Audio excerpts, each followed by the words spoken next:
Good evening, everyone. Sorry, I just got in from my hike. It was supposed to be a short hike turned into a 2 hour affair because it's so rare for me to find the time. And I just wanted to walk. I live in a place that's very hilly and mountain. Look, it's quite hilly ish. So you get the opportunity for pretty punishing hikes. Yeah. Yeah. You're going to watch me do some of my hair care this evening. I got my hair wet. I have locks, as you can see. And ooh, I hope I'm on the right account. Last time I did this stream, I started streaming on the wrong place for some reason. Yeah. Good evening. Good evening. Good eve-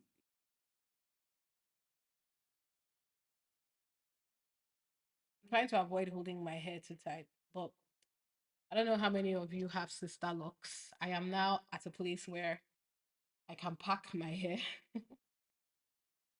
So I wanna try putting my hair up more. I feel it makes me look younger somehow, less rowdy.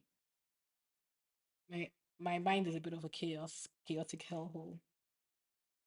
I don't want my hair to be. I never mind the wildness of it.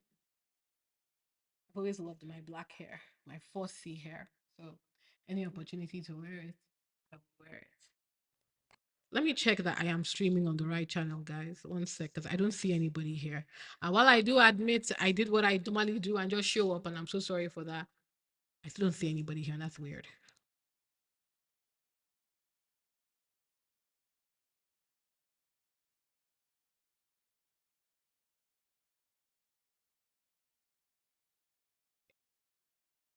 So OBS is telling me that there's nobody. Oh my God. You see? This is the issue right here. It told me there was nobody here. And I'm sorry that I am coming in at 8 p.m. or just about 8 p.m. Like I said, I went for a hike that took longer than expected. It was nice to be outside. Then the rain started falling because rain is always falling in this city for some reason. And it was a mess. How's everybody doing? Good evening, good evening, good evening. It's your fave N for Neka. Neka. If you're new to my channel, hi. How are you? What's happening? My channel is very laid back. I'm very raw, very dry. I can't be funny, I've been told. And thank you for those of you who call me funny. Well, this channel is primarily talking about Duchess Megan because I honestly adore that woman. She's my fave. It wasn't always this way, but like all hate campaigns, there will always be people who can see past the bullshit, of which I am one. And many of us that join us, many of my regulars also see past the bullshit. And if you're a deranger and for some reason have decided you want to come here, thanks for the engagement, I guess. And look, normally people are allowed to say what they like on my channel because I really don't care. But like, don't get disrespectful. Don't get racist. If you get racist, disrespectful, I will throw your ass out. You can have a discourse without mentioning my ethnicity or any ethnicities of the people I'm talking about. That's not necessary. The only time I even bring up race is when I am talking about and is when I'm making what I believe is a sociopathological observation. For example, Karens.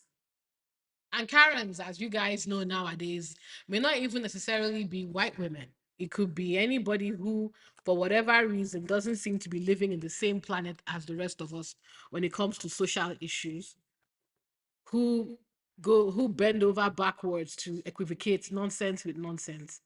So yeah, if you want to hear my honest opinions about what's going on in the royal family, if you want to hear me report the facts about Duchess Meghan without drama, lies, and misinformation, welcome.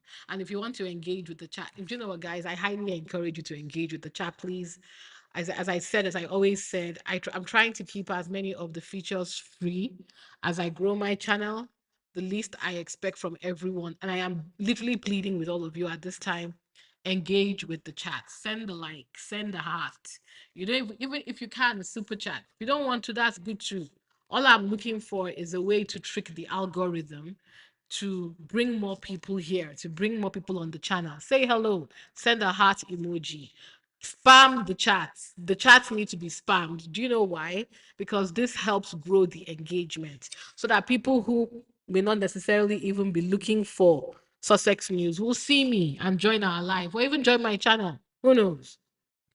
So please, all I ask from you guys is engage with the chat, talk to me, talk to me, and be respectful. Or not. Let it out because what we see Megan going through on a daily basis is extremely excessive, tiring, exhausting. And I know a lot of people use these platforms to get it off their chest. This is water, by the way. I just had a shower. For those of you who joined earlier, you'd have seen me packing my hair up. My hair is wet. So just had a shower. I'm using Sacred. I like Sacred. I like Sacred. I think the thing about me is when I start using hair care or skincare products, I like to be consistent for a few months. I don't. That's why I don't really take a lot of these content creators seriously. I use Sacred. Let me give you my feedback. You just used it once. What feedback are you giving? Use it for like 3 months. Let us know because that's how long it takes. Again, sometimes some chemicals are so badly done that from the very beginning you can tell that okay, it's going to be a disaster. But if you're trying to evaluate whether something works, especially with hair or skincare, you need at least, if it is not causing you any significant irritation, by the way, you need at least a month.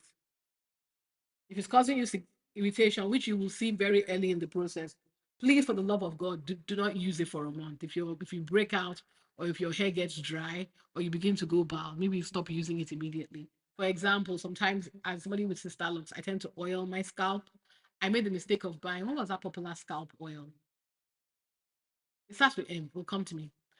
Literally the night I put it on, I woke up in the middle of the night scratching my hair. I had to run under the shower to like wash my hair and get the chemical out of my hair.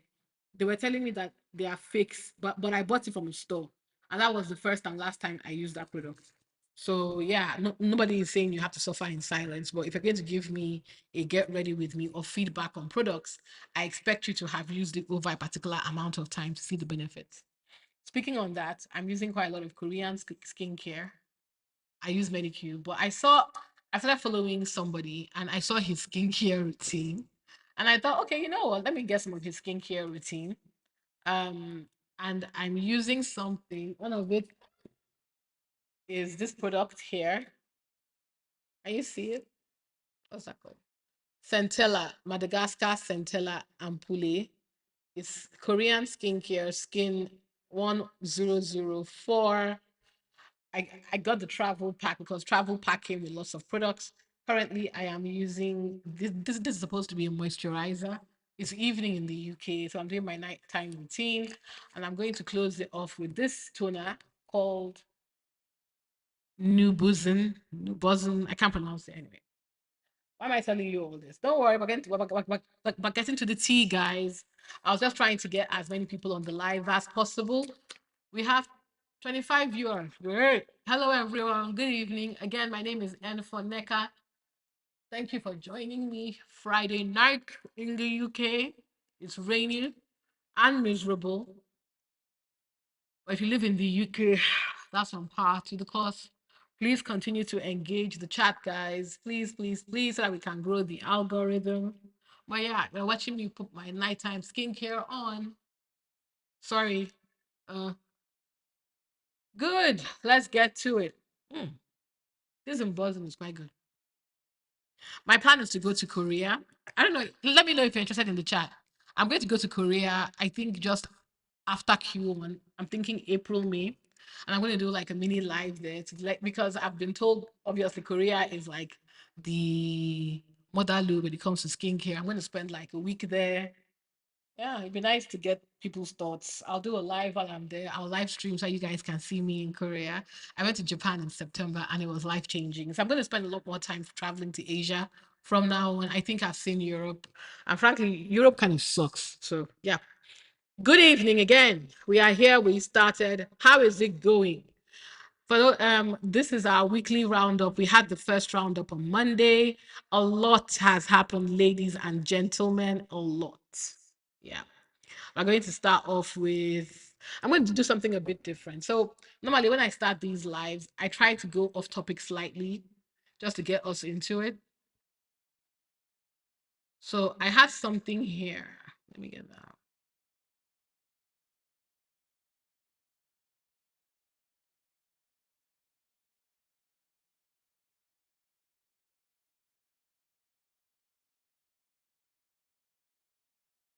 Sorry, guys. The nonsensory this week has been, even by the royal family's very low standards, has been quite high. I have to say I am impressed the amount of nonsense they managed to get up to this week. First of all, we have King Charles stealing his son's shine with his pub promise. I don't know, I guess. For whatever reason, King Charles decided to come out yesterday to let people know that he has some initiatives planned for British pubs. Look, when I tell you guys that Charles is a waste man of a father, whatever my feelings are about Billy Idol and his emaciated wife, everybody starts from somewhere. It's the father. The father is the problem. Charles is an ass because your son went around with his usual fake platitudes about helping something or the other. In this case, for whatever reason, it was the British pubs. So why did you now come out? Why did he now come out with his horse face wife to say he was doing something for British pubs? What is wrong with these people? What type of anyway? On one hand, I don't really blame him either. His son was the one going around telling his son was planning with Channel 5 to announce to let us know how his reign was. His son was basically counting down his death on Channel 5 and in news outlets. So if this is him getting his own lick back, sure, I guess. This is how horrible these people are.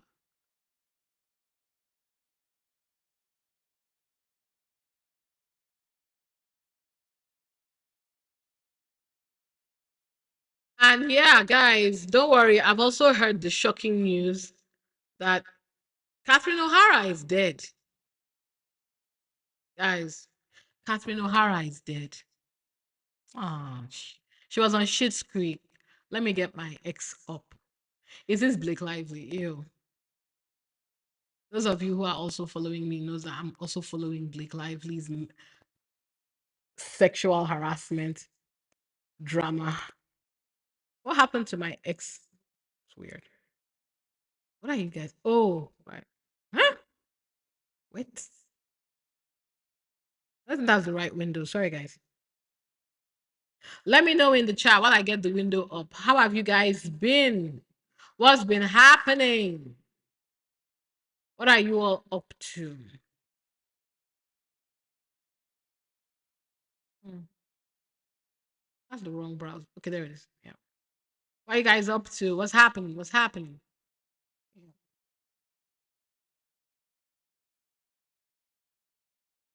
Sorry, I know you're seeing Blake Lively. That was not my intention, actually. I was trying to show Catherine. It popped up on my FYP. I'll start with Catherine O'Hara, who I loved and thought was extremely talented. And I'm very, very sad to hear that she's dead. Um, she was a fantastic actress, and this is quite distressing, actually. How did she die? I hate when people die when you're not expecting them to. That's a stupid thing to say, but you guys know what I mean. For a lot of people, unfortunately, they might be sick or they might be going through a long-term illness, then they go and you're kind of like prepared. But I feel like I didn't think that she was even ill or anything. I don't know if she was sick. So they say some people die suddenly, but I'm very sad to hear that she's dead.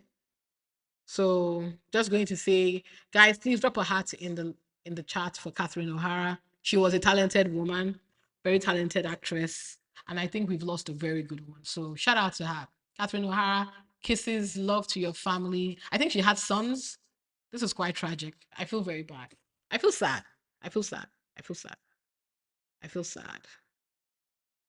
Let me look at the chats. Hello, everyone. Hello, hello. We're sending a little bit of a heart for Catherine O'Hara, ladies and gentlemen. Please drop a heart for her. Drop a heart for her, please. You know, it's very difficult for women in the industry, and to see a woman like her, she's I don't know anything about her personally, but I really thought she was quite talented. And she and Eugene Levy were very close friends. You know, they would do shows together, they would play love interest, husband, wife. So I imagine he must be devastated. So yeah, shout out to Catherine O'Hara. I wasn't expecting that news tonight. I'm very, very sad. Oh yes, we're going to cover that, Joyce. Don't worry. Like I said, we have a lot today. We have a lot today. Oh, Catherine O'Hara. Bless you, my dear. May she rest in peace. I've always said it's the people that we want to go that are still, for whatever reason, are still here. But the ones that we kind of really like and we're rooting for seem to just be going. And I'm very sad about that. Oh, Catherine. This has honestly made me sad. Kind of killed my spirit a bit. No, because again, we weren't expecting her to die, right? Were we? I wasn't paying attention to her tea. So it's kind of like a shock to the system. So yeah, I guess we should watch Sheep's Creek in her, which is a fantastic piece of of content in her honor. I think she had a show on Apple recently. That's when I saw it somewhere. Yeah, shout out to her family, her loved ones, and yeah, shout out to Canada. Canada has been dominating the news lately. For those of you who watch Heated Rivalry, I do. I thought it was honest to God, fantastic. If you're on my other channel, which I've not had a chance to go on, this week has been manic. I was recapping Heated Rivalry. I got a lot of views, like 6,000 people watch. I'm like, oh my God, 6,000 views. Wow, okay. That was probably at the height of its popularity. I'm not sure I'll get the same now.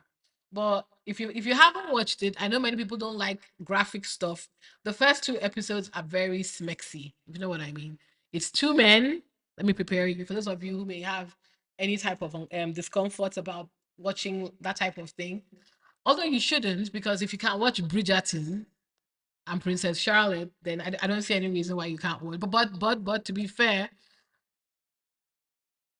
male men on men love stories are not as mainstream as heterosexual love stories, so I can understand why people might need to be prepared. The first two episodes, I think Hassan, who I don't like, said it perfectly. He feels like those first two episodes was to kind of prepare you. If you're someone that can't deal with watching male on male love and then being flirtatious and sexual with each other, you might as well bounce from episode one if that isn't your thing. But if you want, but if you don't really care and you like and you want to watch a good love story, there are actually two love stories. But like if you want to watch two very talented unknown actors give their all and play a fantastic, play two fantastic roles, Heated Rivalry is for you. And the reason I'm bringing that up is because Catherine O'Hara was a bit of a surprise, but I wanted to talk about this one. I wanted to talk about this one because it kind of took me by. It's one of those things that surprises you. Like what is happening? It's one of those things that kind of shocks you when you see it. It's like, what is going on? Why is one of the stars from Heated Rivalry more or less straddling the Prime Minister of Canada? I don't know what is going on with the network today. This is slow, even by X's standards. So either X is having another problem. Honestly, guys, I get tired of this platform. What this man has done to this platform, there it is. There it is. There it is. There it is. See that? Here is Hudson Williams, one of the stars of Heated Rivalry, more or less straddling the Prime Minister of Canada. So yeah, just a bit of levity and light-hearted, non-royal related tea before we get into the tea. For those of you that are wondering, because if you go on my TikTok, you see me talking about this guy a lot. I will say this, yeah. What is the correlation between this and Megan? So this is my thing, yeah. Anybody who happens to get into a space that is usually reserved for a certain demographic, and it's not just the subversion of expectation, it is the active, very active movement to to maintain, to maintain the status quo. It will always get my attention. Because when I started watching Heated Rivalry, I wasn't following any of its news. I just wanted to watch the show because everybody and their mom was yelling at me to watch it. But I'll be very honest with you, if I had just seen two white men getting it on, I would have probably I most likely wouldn't have watched it. No offense, no shade. Nowadays, if you want me to watch any content, there needs to be a person of color. And that person of color is not just there. They actually have to have an active role in the story.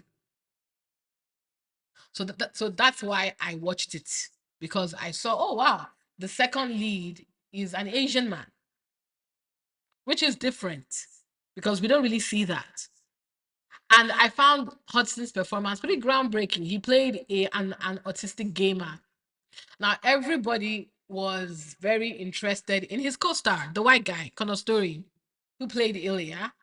And I have to give it a lot of props. The actor that played Ilya, he's a star. That is a fantastic actor. The fact that he is not even Russian and he was able to pull off that accent that well, speak the language that well. Not only that, he's a very good actor. Let's give him his tens.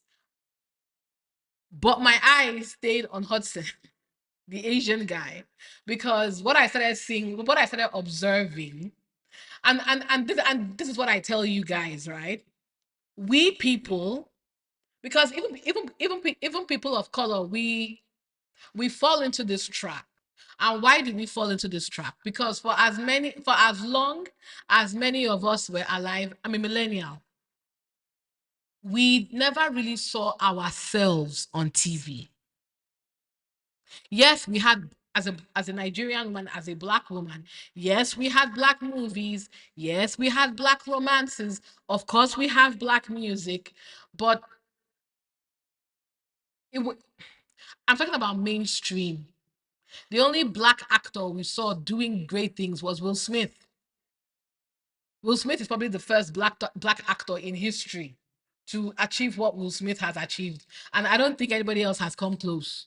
Do you guys? Because I remember when I was very young, it was like back to back to back hits. Will Smith was getting hits in the 90s. I was a child then, but I remember Will Smith, and that is the power of representation. When I was 10, 11, um Destiny's Child became a thing, you know. Again, the power of representation, it shouldn't be underestimated, right? Because when that representation is not there, we are all impacted. Every one of us. Every one of us. When you grow up, all your superheroes are look a particular way. All the romantic love interests look a particular way, right? All these Hollywood superstars look a particular way, right? Where do you think you fit? You begin to internalize that perception that the only beautiful girl in high school, because it used to be a lot of American high school movies, is a blonde white girl, right? If they cast any person of color at all, it is a caricature. The neck snapping over sexualized black girl, or the spicy Latina, or if you're Asian, the math nerd. These things, especially when they are the only form of representation, can be harmful. They can.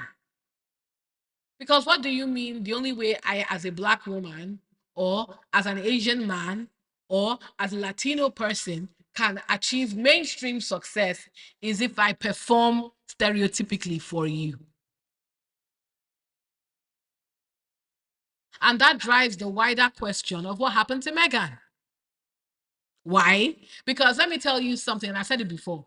If Meghan Sussex was like Candace Owens, or she was like Nana Aqua, she would have been the darling of the royal family. Guys, they would have loved her.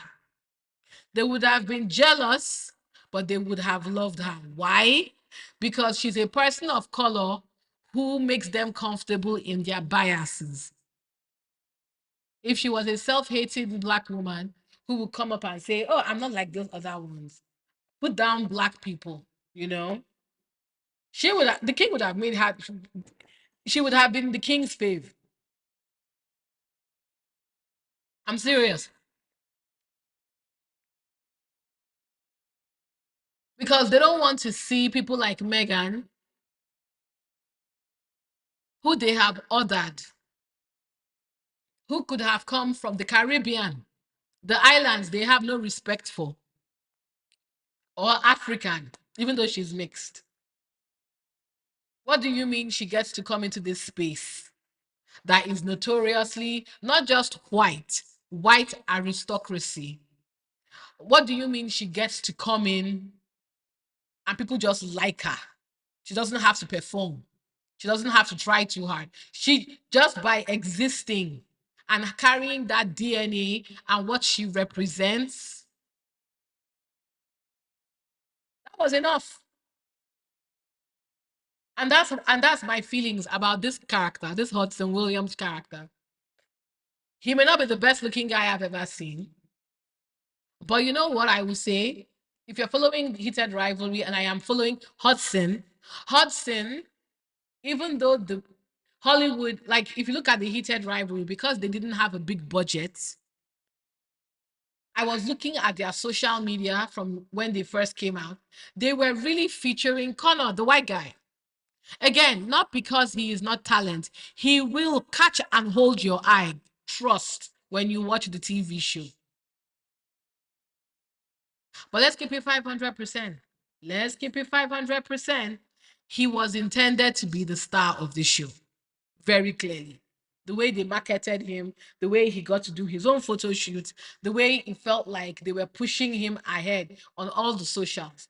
What they did not expect is Hudson, his co-lead, who happens to be Asian, would be this popular.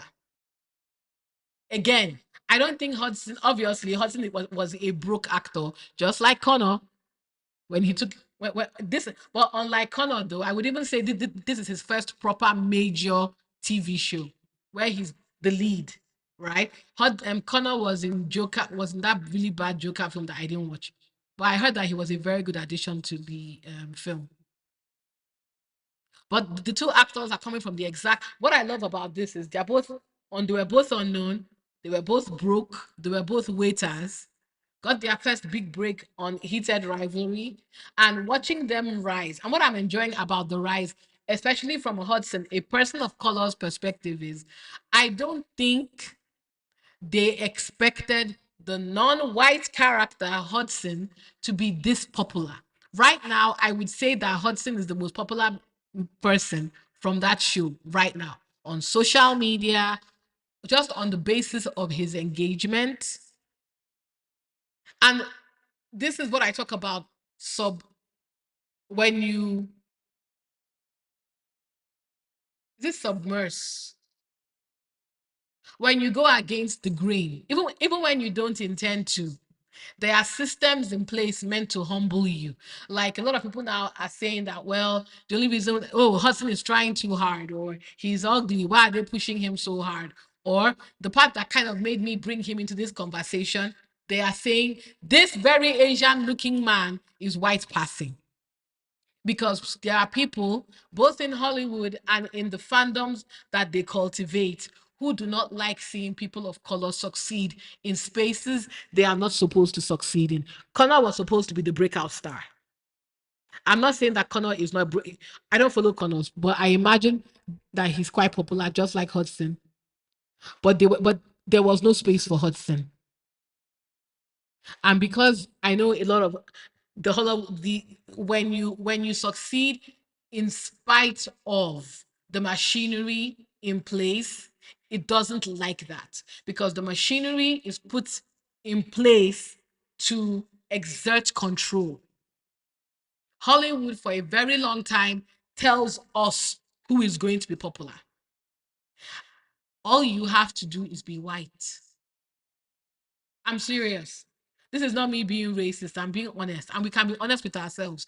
That's why you see it's very easy for a white actor from a low budget show to all of a sudden start working with what was his name? He did Call Me By Your Name. To start working with James Gunn, to start working with Chris Nolan, to start working with the big actors and the big directors in Hollywood because they have a tried and true pipeline that they've built that only seems to cater to white people. And that's why all their films are flopping because they have not learned Hollywood, just like the royal family, they don't seem to have understood that the world we are living in today, you don't get to tell us who we are supposed to like. Yes, you can do with your friends in legacy media, you can drop articles and stir the flames. And if you know what I mean. But thanks to social media, the people get a number of people can say, yeah, I don't agree. So yes, I bring up Hudson, even though he has something to do with Megan, but in a way he does because this is a person of color who is breaking out in an environment that was not designed for him, even through his own show where he clearly was not marketed to be the star.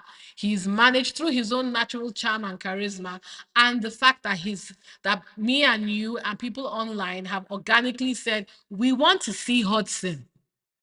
We flood his contents. We sell out his magazines. We flood the algorithm with him. And this is how we change things, guys. This is what I'm trying to show people. There is power in using your voice. We've already seen it with the squad.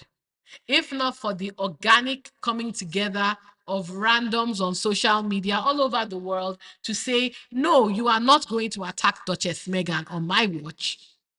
God knows where Meghan and Harry would be today. And once again, an organic group of people have brought their voices together to make a non-white leading man become an ape boy. So I guess it's just me showing you the power of the people and how we as a community don't think that just because you're talking online or you're engaging online, you are not making a difference. By watching the videos, by engaging with the content, it's a view, right? A view adds up to 5 views, to 10 views, to thousands of views. You are making a difference. And by giving people who normally wouldn't get a chance, a voice, in our own way, guys, we are changing the narrative. This idea that the royal family should exist because they told us they should exist is being challenged. And a lot of people, I think, because of how Meghan was treated, they are snapping out of it. Because again, if they've been telling you all your life the royal family is the best thing in the world, even as a black person who has been through colonization, you believe it. But then when you see someone that looks like Meghan, who through no crime of her own was torn apart, not just by the royal family, but by the press, it then makes you realize that, look, snap out of it. Snap out of it. Snap out of it. People of color, whether or not, if you are just someone who doesn't like to just follow the narratives that legacy media tells you about people without doing your own research, this this is the benefit of it. You can make people, you can literally save lives. I guess is what I'm trying to say.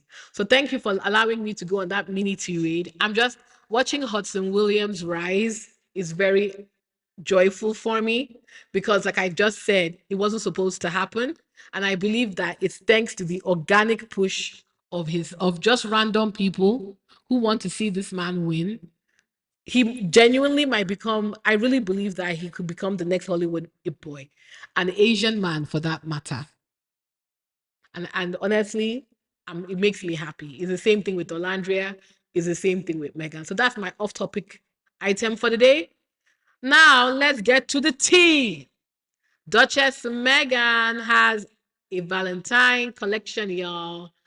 And tomorrow it is going to be brutal.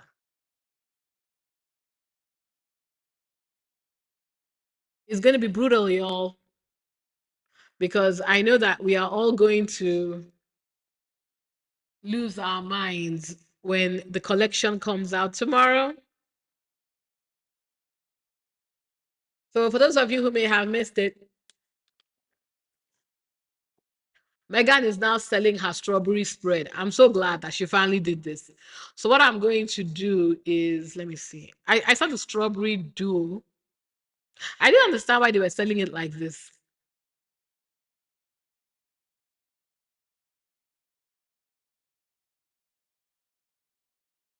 So, Megan has oh, thumbprint cookies. Anyway, I'm going to buy this. I was going to wait for the people in the UK, but I don't know.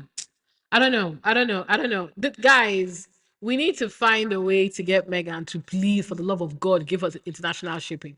Megan, enough already. I mean, come on now.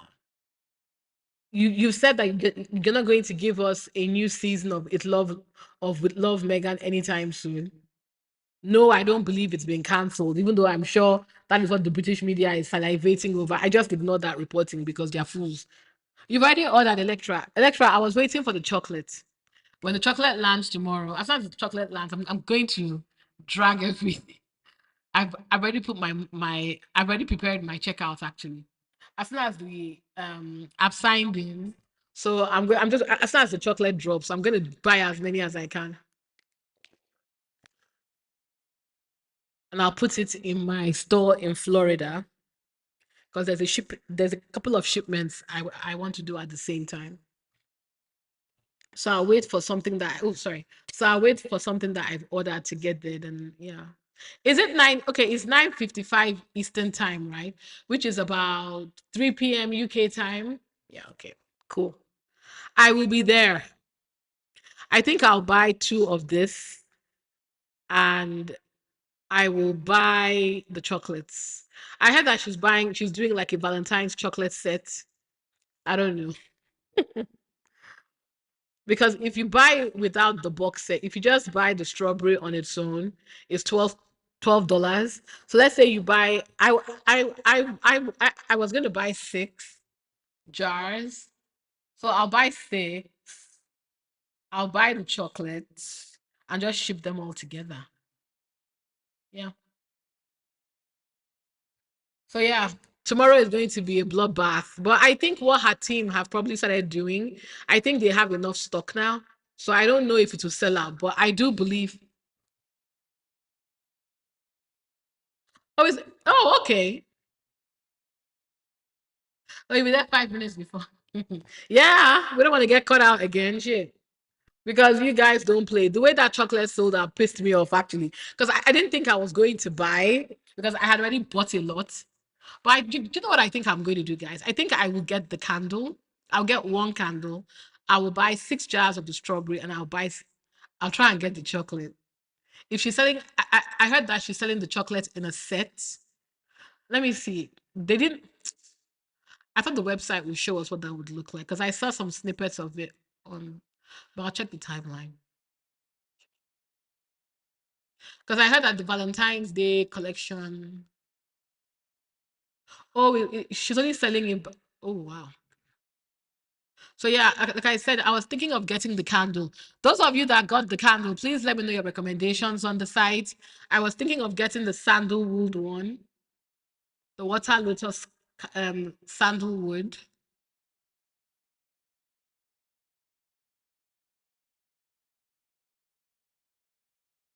I will say though, guys, this sage honey, this sage honey is delicious. I might end up buying Megan 32 quid. Megan doing everything but giving us international shipping. I might end up buying this honey, you know. I might buy two of the honey.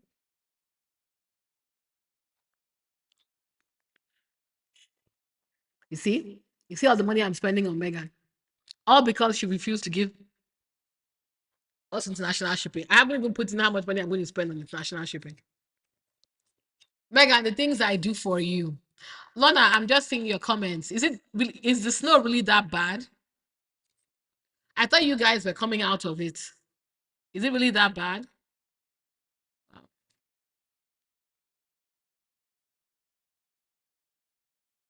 Wow. I didn't know it was snowing that bad. Jesus. I mean, I could see it from all the stuff that it was snowing in America. And of course, it would be snowing in Canada. But I didn't realize it was still that bad. I thought maybe you guys had had enough or something. I have a question. Did anybody buy the spiced cider toddy set? Wow. I was thinking of buying the Mullen Spice, guys. Did anybody buy the mulling spice? Because I'm keen to get what I don't want to waste my money. What does that taste like? Is it good? Is it worth buying? Because I wanted something sweet. So I'm thinking I'll get the sage honey, maybe one of the mulling set. I'll probably get a candle as well. And I'm gonna get my 6 jars of strawberry. So that if I ship it once, I don't have to buy it in bulk again, you know? And I have to do all these things all because Megan has refused. Okay. All because Megan has refused to give us international shipping. So everybody's scamming us. That UK company cannot be serious. I was like, what do you mean I'm spending this much money? Are you okay?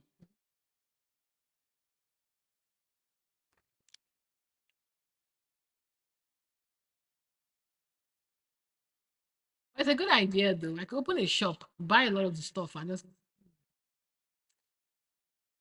but I don't want to sell it secondhand, especially if I'm not an authorized buyer. I don't want to do that. If I do that, would you guys buy? I will have to put my premium on it for the shipping, but other than that,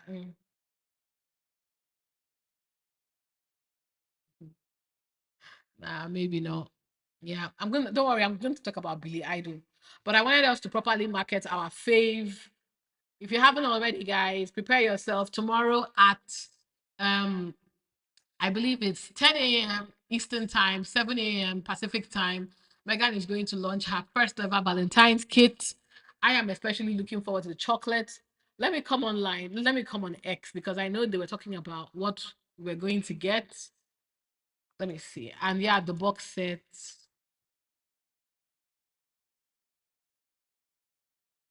Did you guys hear that the in the US, what is going on? Okay, so Megan, let me open this, guys, so we can see what Megan is going to give us for Valentine's. I'm excited.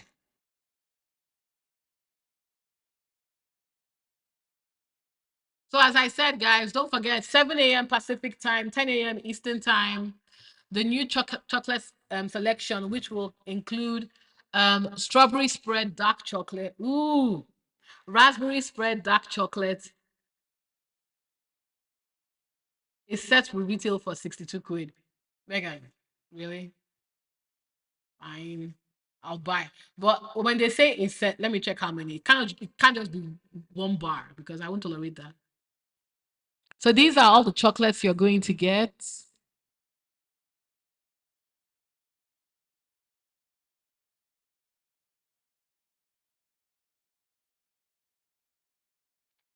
So this is the type of box set you're going to get. I'm going to get there early because I think I might end up. I'll probably just buy one because Megan, I love you, but 62 quid. You come on now, Megan, I love you. I really, really, really love you, but 62 quid, girl, bye, girl, bye. I like how you're saying individual bars. Oh, if it's individual bars, and I might as well just buy the one I want then. I probably will get the flour sprinkles white chocolate because I love white chocolate, and the one with the shortbread cookies. I think that's what I'm going to get. Yeah. Yeah. But the set looks nice though. You know, okay, do you know what I'll do? Let me see what the cost is because Megan, I love you, but girl, 62 quid is a lot of money. I might end up buying maybe three of the white chocolate, you know. But the thing is, I want the strawberry spread champagnon brut as well. Oh god, guys. Too many options. Do you know why? Because she knows that the squaddies are not broke. We are not bots. We're not broke people like the Rangers. And we're not thirsty. I wonder what lie the Rangers will tell. They will most likely say they will spend their 60 something dollars to buy it and complain. Oh, the chocolate doesn't taste really good. Just like when they wasted their 60 something dollars to buy a candle only to claim that it has no wick. And I was wondering to myself, it's interesting how, even though it is mathematically impossible for all the people that hate Megan, all the people that hate Megan, all the people that hate Megan received candles without wicks. I want you guys, I feel like when they talk, they don't realize that they're talking to people.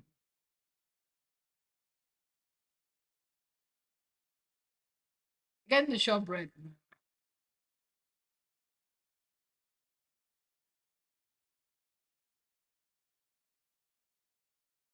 Yeah. Yeah. So, yeah, I'll put it in the chat. If you guys, let me put a Q&A. Can I do it? Can I? Does it allow me?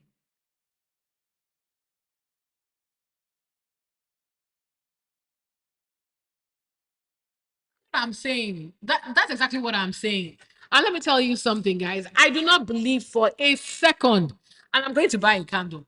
I'll tell them that okay, this is me, a fan, actually buy because guys, look, I am not saying that you will not have product quality issues. It happens.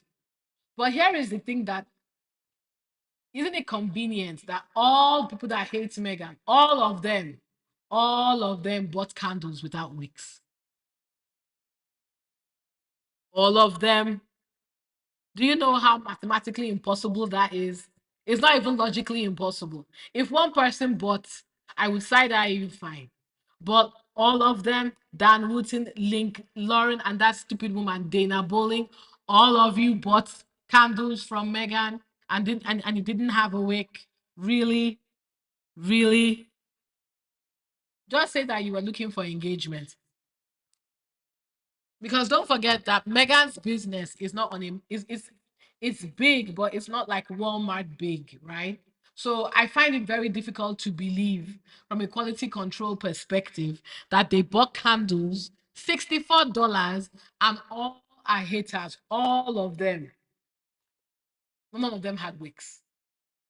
It's not it is a mathematical impossibility. And I don't know who they think they are talking to. That's why I tell you guys, they make this content for the Rangers. They don't make it for people that have that have a functional brain in between their ears because it's just not mathematically possible. It's not logical. It's just not possible, you know?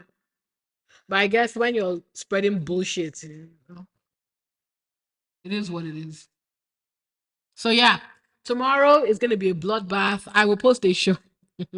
I'll keep an eye. I'm sure it will sell out, but it may not too. I think they're getting better at their merchandising. But I have a feeling because it's bespoke, because you guys, the chocolates last time, I don't know what the hell. I didn't even get a chance to even click on the website, sold out. But that was my fault. I allowed myself to get too comfortable. I was thinking, okay, Megan is doing mass sales now. I didn't catch that she said it's limited edition. So that was my bad. So I'm going to order and buy. Tomorrow, don't forget, guys, tomorrow, bright and early, we need to be on it. We need to be on it. It'll be good to hear from those of you who were able to get some chocolates. I'm definitely buying the chocolate. I'm buying the strawberry. I need that honey. I really advise you guys to buy the sage honey. It tastes like caramel. I'm not. I even the other honey Doesn't taste like that sage honey. I have never tasted anything like that before in my life. Exactly. Thank you, Lorna. Mm, yeah, I agree. I don't know. I might end up. Let me see how I feel. I really want the cookie chocolates and the white chocolate. If I wasn't going to buy the box set because of the cost, but let me see. Let's see what happens tomorrow. Because when I'm buying, you guys make it so manic. I don't have time to sit down and think. So let me do all that thinking now and decide. So when I get online, I'm going to subscribe. I'm going to sign in. I'm going to get my basket ready. As soon as the chocolate comes in, I'm going to buy my chocolate and get out of there. They will not catch me lacking. Yeah.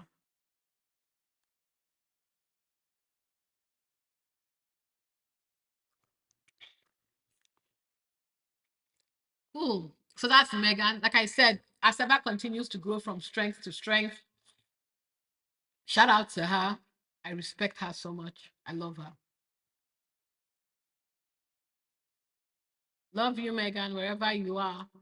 Just give us international shipping, hon. That's all we're asking for. International shipping. Oh, I'm trying to fit this on our screen, guys. Sorry. We just need international shipping, Megan. International shipping for the fans. Right. So the chocolates are coming. We're all very excited. Yeah, see, one of the Megan fans here. She said she has already. She's like me. She's doing exactly what I'm doing. I'm getting honey. I'm not getting raspberry spread. I'm going to get the honey, the sage. I might get two because that honey is really good. I'll get two. I'll probably get a lot of the strawberry. And I'll wait for the chocolates, and I'm good to be honest. Don't need anything else. I might get her. Ooh, I'll get the champagne. 'Cause I only have one bottle left. You see, that demand is here. This is me arranging to buy from abroad. Imagine if she makes international shipping. Megan, international shipping. Girl, do it for us. Do it for us, love. So now that we've spoken about Megan's continued rise to billionaire status, let's come back to the people who are draining our resources and giving us absolutely fuck all. King Charles. Now, King Charles, somebody who I was told doesn't work in January, guys. He goes to his hovel or his sanctum somewhere in Balmoral, and we don't see him again. That was the excuse they gave us about Charles not being in London while Harry was here last week for his court case. So it was very shocking and a bit irritating to me to find out that Charles was able to set up some sort of premiere event with Prime Video, I guess. I'm not following these people. So I was like, what is this now? I don't follow these people. So whenever they pop out, it's always like, okay, I guess. So let's quickly see. Okay, fine. It's my job to report. So let me report. So apparently, Charles, 2 days ago, I didn't even look at this article. I just heard about it on the timeline. The king and queen attended the premiere of Finding Harmony, A King's Vision. Interesting that this happened a few days after Meghan's triumphant Sundance premiere, but that's neither here nor there. Available to watch on Prime Video from Friday, the 6th of February, the film outlines His Majesty's philosophy of harmony, exemplified through the work of the King's Foundation charity. Harmony encourages us to see ourselves as part of nature, not apart from nature, which then begs the question, what about Kate's drone videos? Oh, sorry. I didn't play the sound because I didn't care. Let me avoid getting demonetized. So he found all the upper crust white people to flood his timeline to make this boring event seem interesting, I guess. And this is what I was telling you guys. He's doing a, it sounds like some sort of nature. I haven't seen it and I most likely won't see it. It sounds like some sort of nature thing, which again drives my question. What about Kate's drone event? Isn't that what isn't nature supposed to be Kate's thing? Am I, guys, am I crazy? Am I wrong?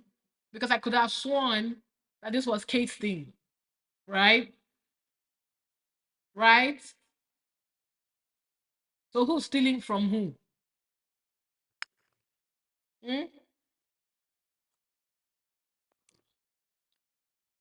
Who is stealing from whom?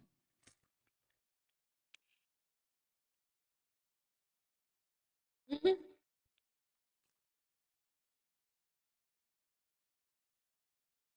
This is why I can't take these people seriously. Because why is Buckingham Palace not communicating with Kensington Palace?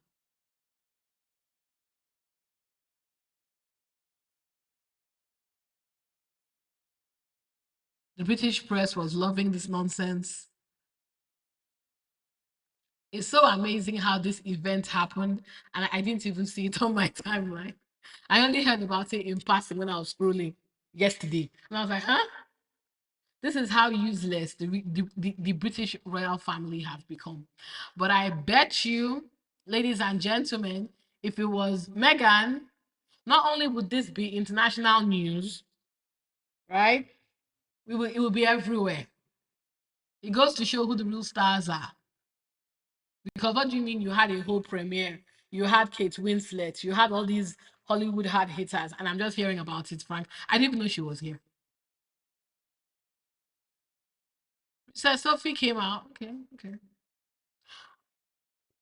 I'm bored.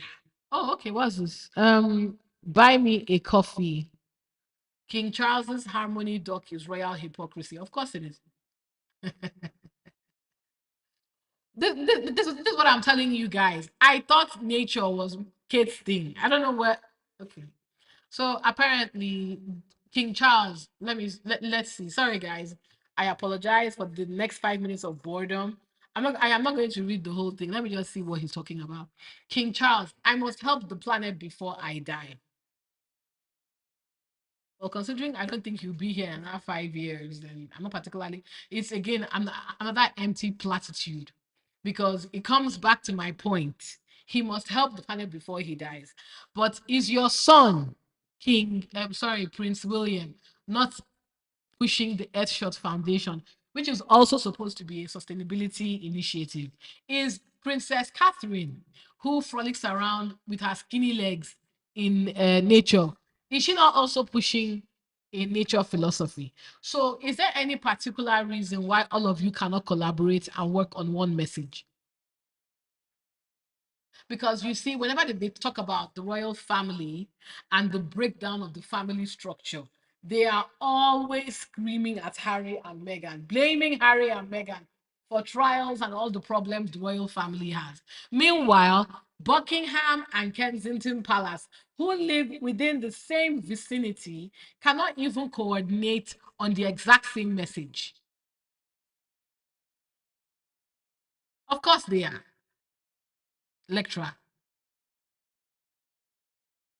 I hear you, Lorna, but it is stupid. They are doing the exact same thing. Because what is he doing that is any different from Earthshot? What is Kate doing with nature that is any different from Earthshot and what is happening right now?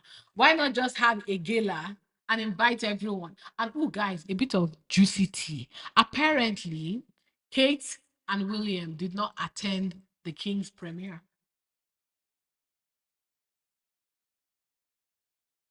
That is the tea. I was going to read the article, but I really don't care. Let me look for the William and Kate not attending the King Charles's event tea. Because yeah, okay, now I remember how I heard about the event. I didn't hear about the event directly. I heard about it because of the gossip of William and Kate not attending. You see, this would never have hit my radar if there wasn't tea. Let me see if I can get the latest.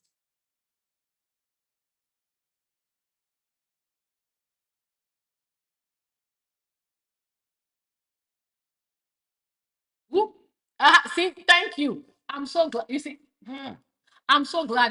Do you know why I like coming to Twitter, even though it is an absolute cesspool? It's so nice to see people share the same thought process I do. Because didn't I literally just say now that is nature, not Kate's thing and William's thing? So why couldn't they coordinate together and attend this event? I love that it's not just me saying it.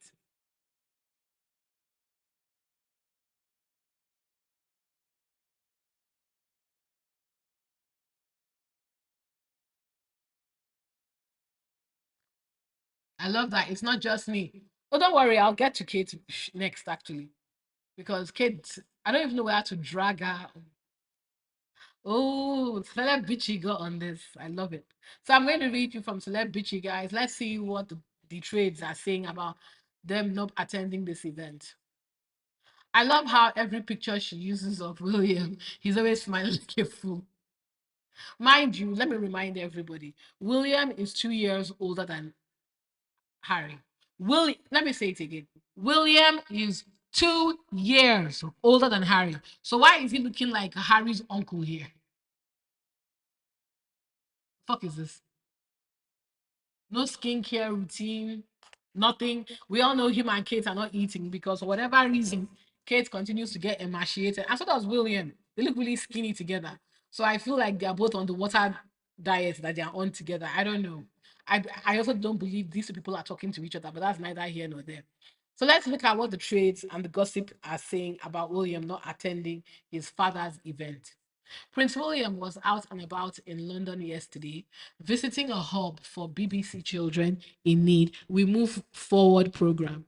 It was a pretty simple and uneventful engagement for William, and he barely got any attention, as expected.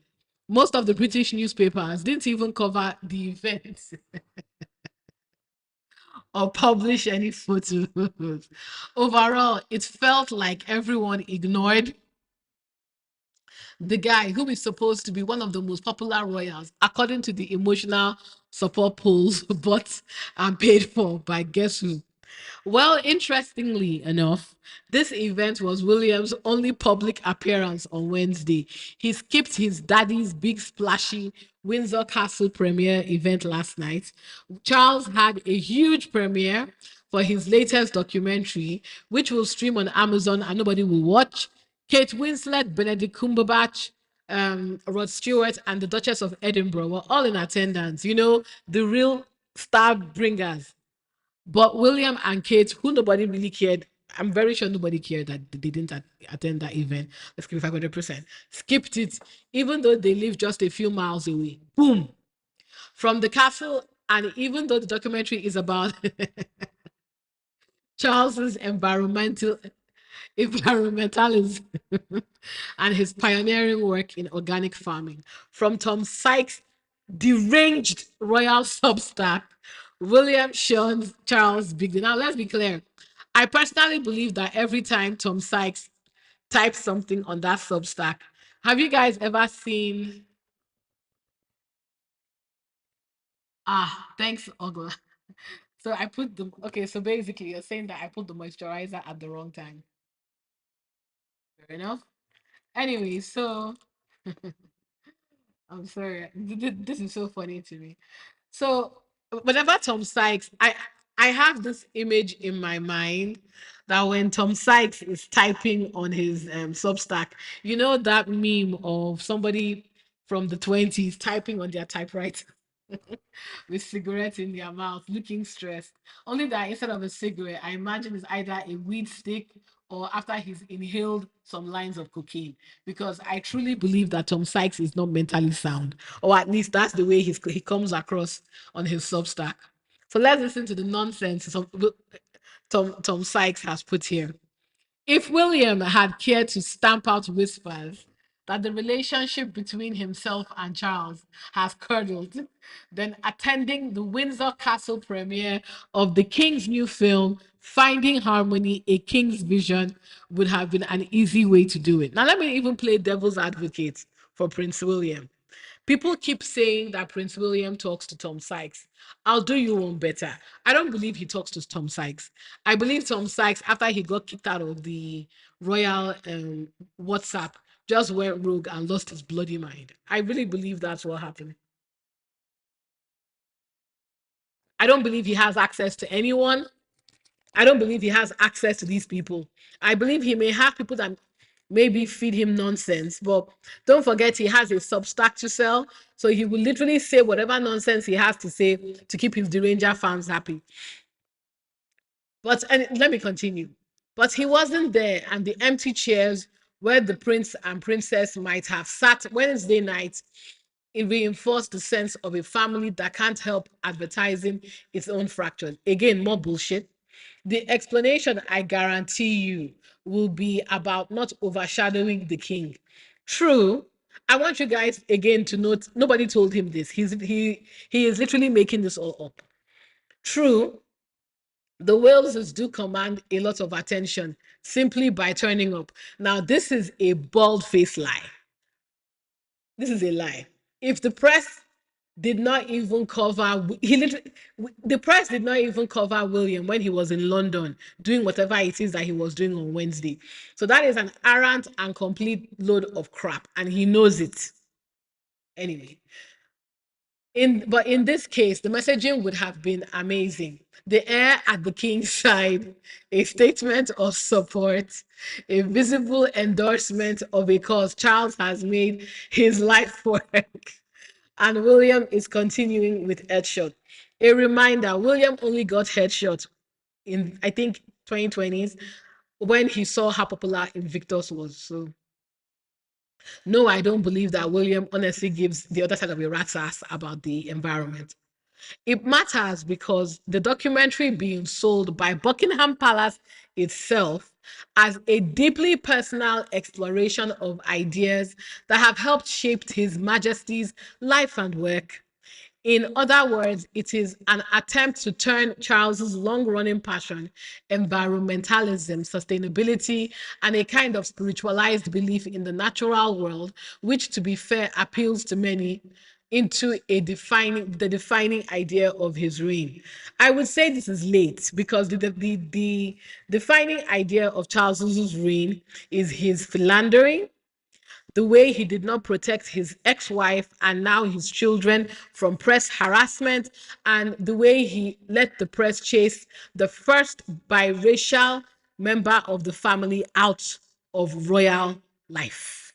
That would be the cornerstone of his reign.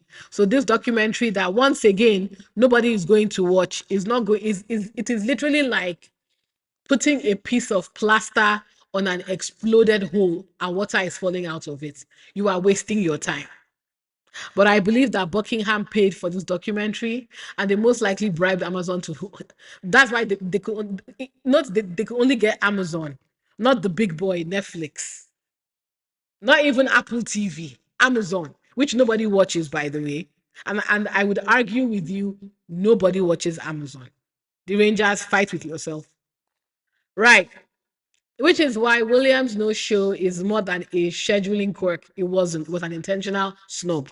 It reads as a refusal to be in the king's story at a moment when Charles is explicitly asking the country and the family. Sophie was there. Was she the only person there? Why is he calling it out like that? To see his mission as the monarchy's mission. The monarchy is never only about the person speaking, it is only about who is standing next in line. William has his own environmental brand in Earthshot, and it has been pitched as the heir's signature project. Modern, pragmatic, pitching to a younger audience, because that's all Charles and William want to do. They want you millennials and younger to engage with them. They want you to TikTok them.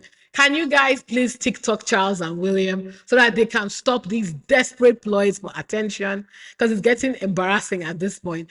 I'm bringing VC energy to dreary old Dugudry. I told you that when Tom types these things up, he's high on cocaine. you people don't believe me.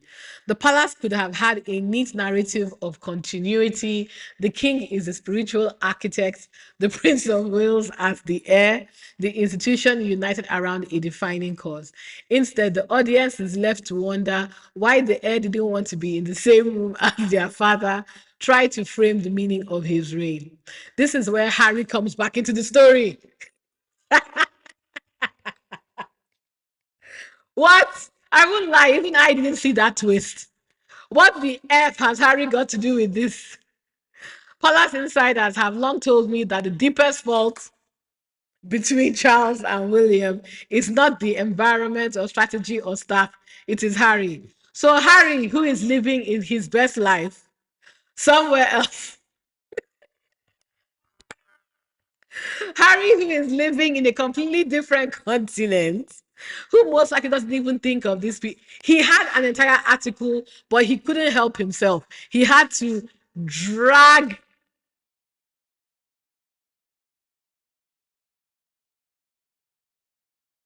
They had to drag Harry into this story. Harry's probably looking like, what the fuck has this got to do with me? I'm sure Charles didn't invite Harry. So why are you bringing Harry into it? Harry is not here. Harry has not been around. Harry left dude. Harry literally, you know how Harry saw that you resented his popularity and his wife's popularity, took his wife and left. So you people now have an even playing field. Go crazy. I'm not here anymore. You will not leave this man alone. Because what has Harry got to do with this article? Ridiculous. Anyway, Sykes went on to beat the dead horse of how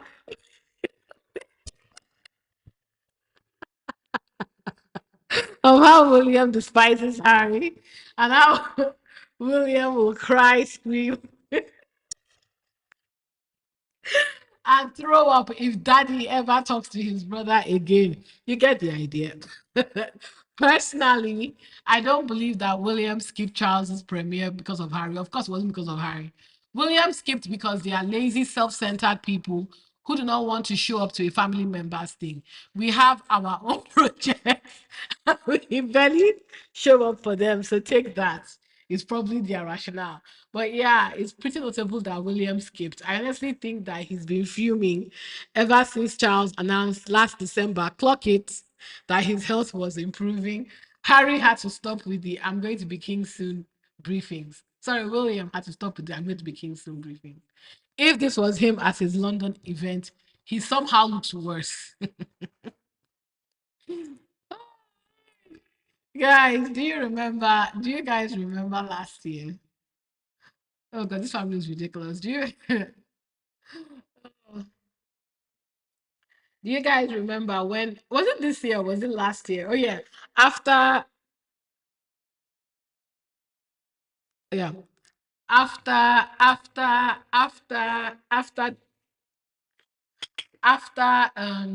God was I saying? Do you remember was it last year or this year when he had to bring Kate with him?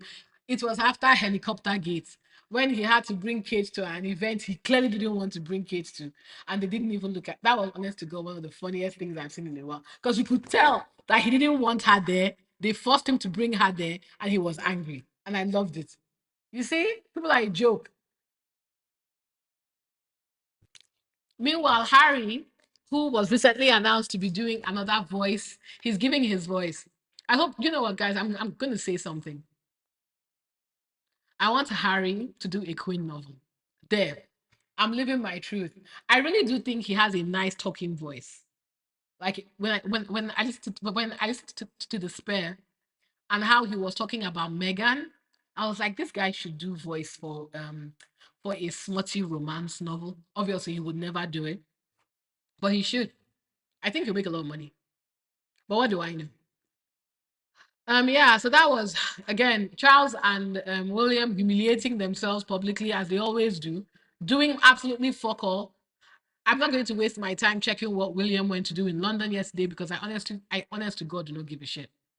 Now let me talk about Kate Middleton, ladies and gentlemen, because Kate the bar is in the subs is in subspace, because the way the British media was basically sucking her clit yesterday because of the fact that she braided her hair, I was so embarrassed for everybody involved. I was like, I have to bring this to the live. I was going to do a video, but I was like, no, no, I will save this for the live because this was ridiculous. This was ridiculous, guys. Your before before I even get into this topic, are you guys seeing what I'm seeing? What is this?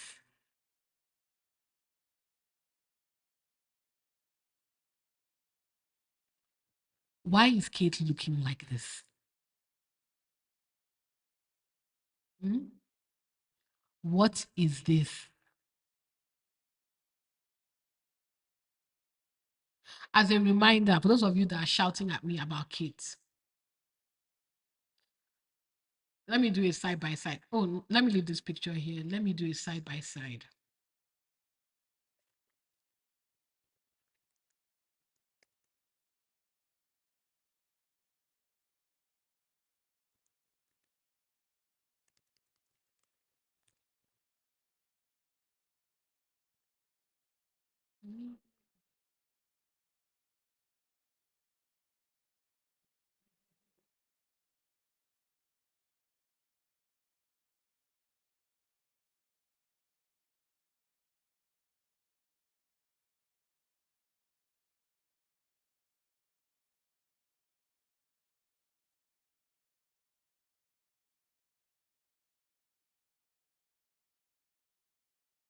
Why you always smiling like a moron? It's what I don't understand.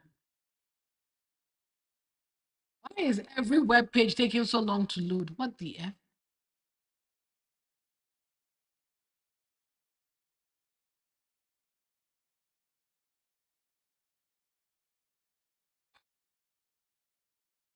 Now I can't even get off the site. Let me see if I can. I want you guys to see Kate when Kate was sporty. There we go. Because people are trying to play in my face and tell me that Kate has always been that skinny. Oh, has her head always been that big though? Jesus Christ. It's huge.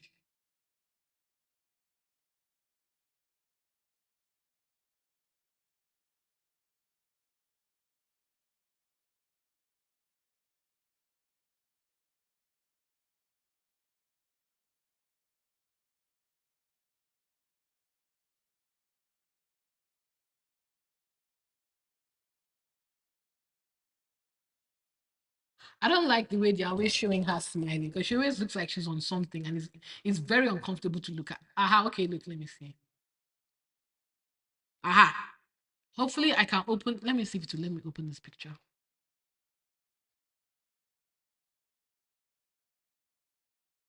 Okay, good. Okay, good. It's a collection of pictures. I appreciate that this was 7 years ago.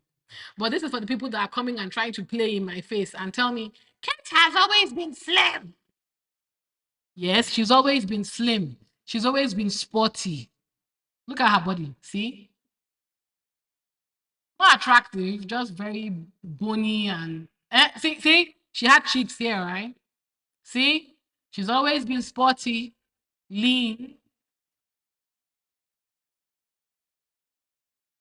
You know what? Let's even use this picture. Yeah, okay. This is actually a good look for her bony ass. She has no tits, no ass, nothing. But see her legs. See? This is the body of a woman who is fit. So what is this?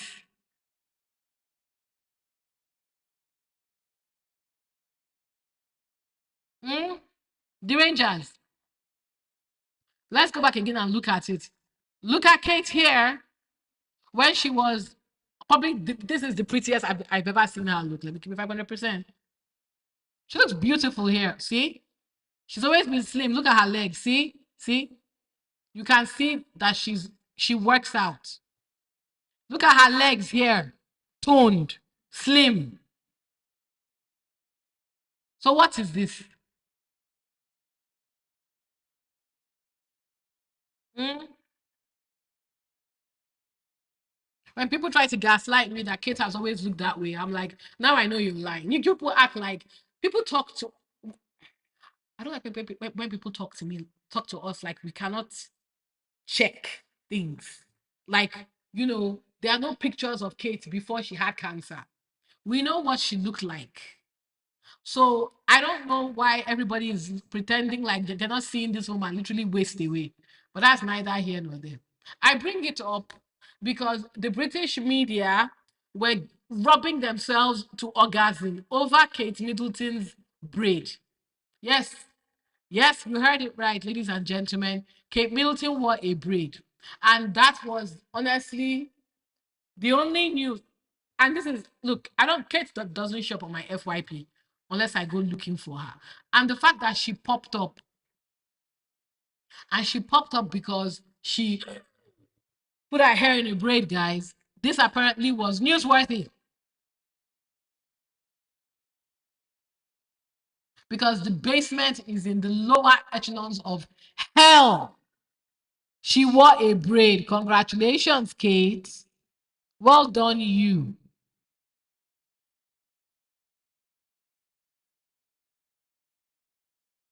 Nobody is even reporting is even reporting where she went to that she wore this braid, by the way.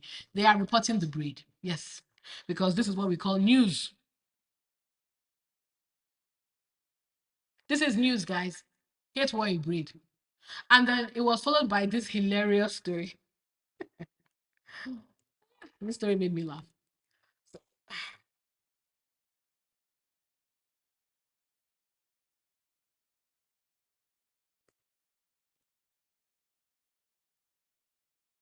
So apparently, Kate is going to Wales for some reason. Again, they didn't bother telling us the reason why she was going to Wales. How they presented the story was okay, right? Okay, yeah. So this is the story, guys. See, the basement is in hell. Kate packed her hair up. Newsworthy. Kate had her hair in a braid. Newsworthy. But the part that particularly got me interested was Kate is going to Wales.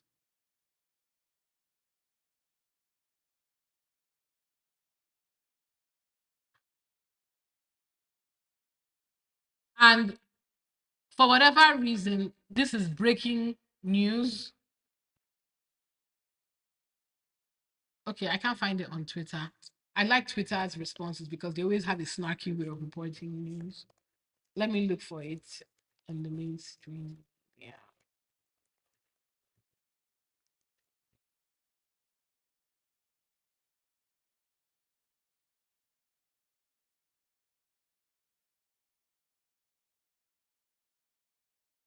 Aha.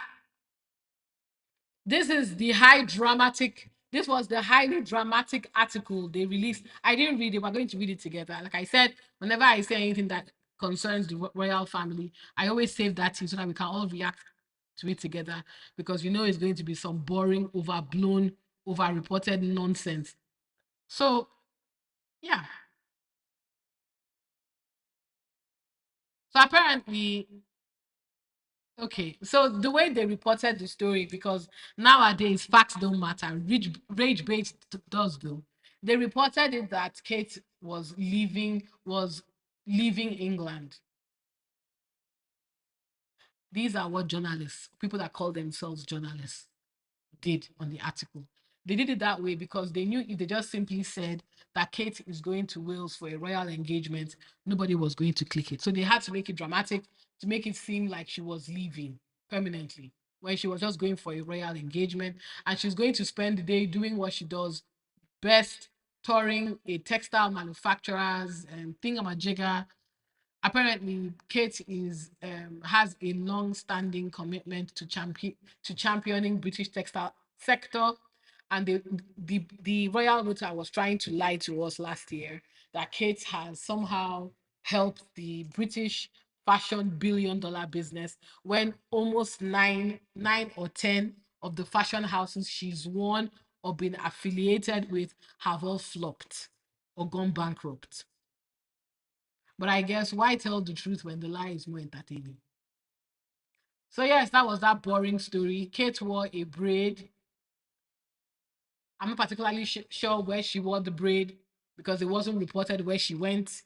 But next week she's going on a royal engagement to Wales. But that was not the way the article was reported. It was reported intentionally to click for clickbait because nobody cares about Kate or William unless there's clickbait. And then the final nonsense on Kate, then we can move on from this absolutely inane woman. This was particularly bizarre. It was quite bizarre. I don't know why I said bizarre. This was particularly bizarre. I so Kate went somewhere,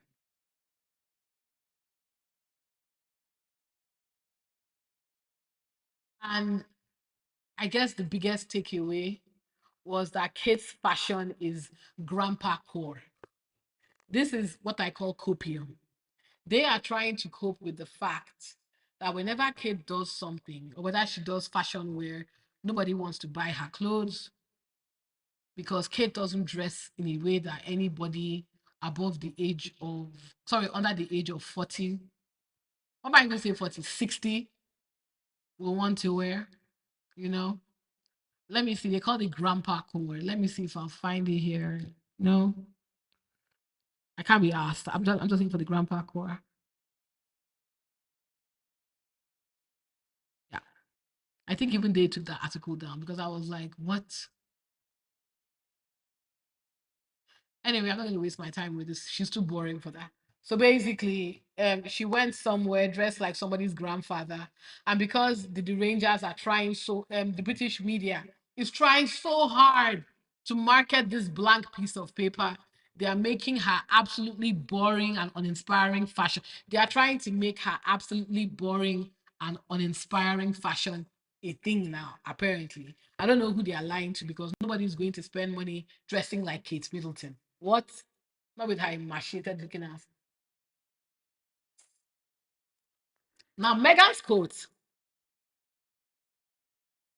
that was tea. We've already spoken about Megan's coat on Monday. That I told you guys that if I had a spare 1,000 to her, I bought that jacket. I love the blue.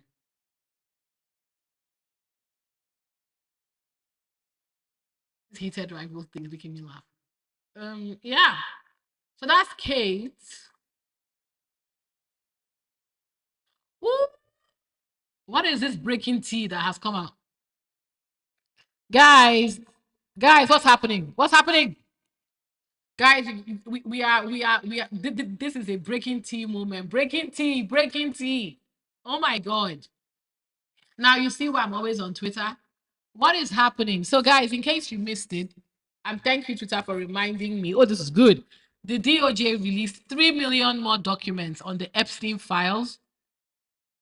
3 million more documents. And from what I can see, there's something pertaining to Ghislaine Maxwell and Pedro here. Well.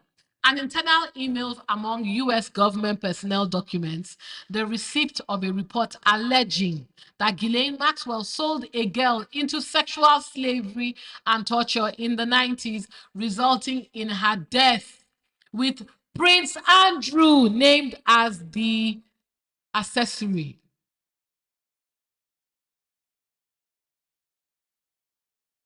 Well, well, well. Let's read the email. Wendy, this is from somebody to Ghislaine. Wendy, no problem at all to include me on Epstein Maxwell notifications going forward. But I wanted to let you know that because of my unit move, I don't know what that means, the office has transitioned me off the case and added. So if you wouldn't mind including her on any notifications, please. Thank you. And I hope you're doing all right these days, given all the circumstances. Somebody, Ghislaine Maxwell. He called me wanting to give him a secure email address. He is from Redacted. The number that came up is Redacted. Brian Miller, I don't know who that is. Back in the 90s, Ghislaine Maxwell recruited a girl from a modeling career. Instead of modeling, she was sold as a sex into sex slave and torture. Prince Andrew was an accessory to her death as he tortured her and me to force her murder. I need to get a passport to identify her. I will need someone to contact passport office to get an expedited passport. What? Yo, guys, this is exclusive tea. Breaking tea. Breaking tea. What is happening? Andrew is killing people now. Oh my God. Oh, Epstein files.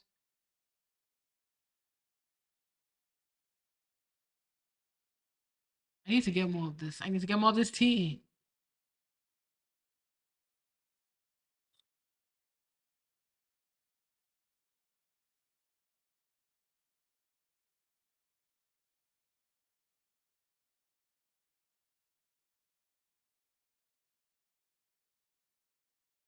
Epstein hosted a dinner for the former Duke of York with a Russian woman named Irina, according to the Telegraph, citing new documents from the US Department of Justice. In their correspondence, Epstein told Andrew that the woman was 26 years old, describing her as Russian intelligent, beautiful, and reliable. He replied that he was open to the meeting. The published documents also include a November 2010 entry in which Epstein asked an assistant to arrange cosmetic procedures for the Duke. Furthermore, that same year, Andrew invited Epstein to the Buckingham Palace in the company of women and promised him complete confidentiality, according to Sky News. As the Telegraph notes in one of the letters, the prince was also shared classified materials on the situation in Afghanistan with the financier. What?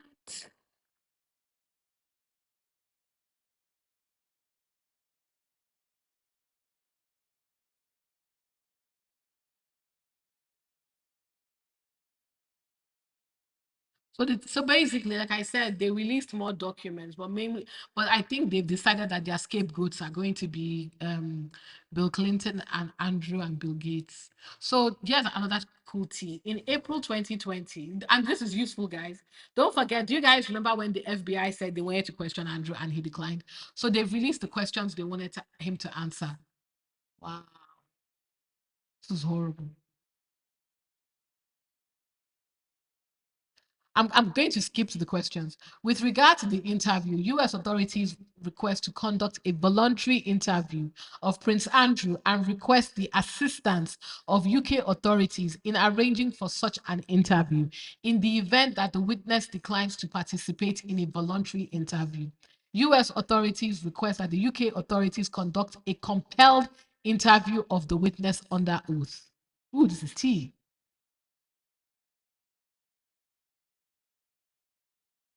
Here are the questions, guys. The Jeffrey Epstein investigation. Please provide a list of all dates of travel or visits of any of the following locations. An Epstein owned property in 358 El Brillo Way, Palm Beach, Florida. An Epstein owned private island known as Little St. James, located in the US Virgin Islands. An Epstein owned mansion, 9 East 71st Street, New York. An Epstein owned property known as Zorro Ranch, located in Santa Fe, New Mexico. For any dates provided in question one, please provide the following information: length of visit, name of any individuals who were part of the visit, including family members and security details, the names of any other individuals who were present at the property at the time, any related itineraries or schedules, whether Will Andrew observed any females who appeared to be or stated that they were under the age of 18, the names of any of those females, any observations Andrew made of those females or conversations Andrew had or witnessed involving those females, and Andrew himself engaged in any sexual contact involving those females. Wow. Please describe the history and nature of Prince Andrew's relationship with Ghislaine Maxwell, including but not limited to how they met, how frequently they were in contact during the general time between 1994 and 2005, how they communicated, and when they most recently communicated. Please describe the history and nature of Prince Andrew's relationship with Jeffrey Epstein. With Jeffrey Epstein,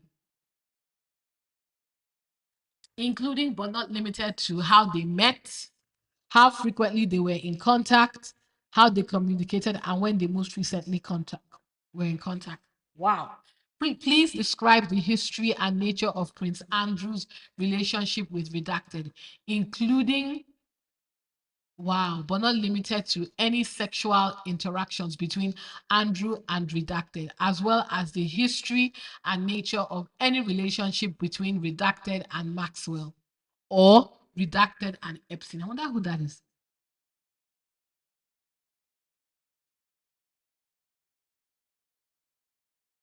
Maybe it's a minor victim they're trying to protect.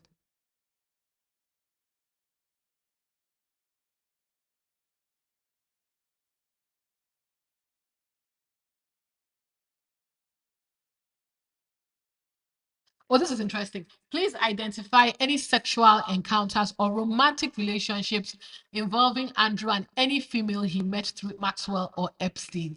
In particular, please describe how Andrew met any such female and detail any communication Andrew had regarding any such female with Maxwell, Epstein, and any other associates of Maxwell or Epstein. Wow.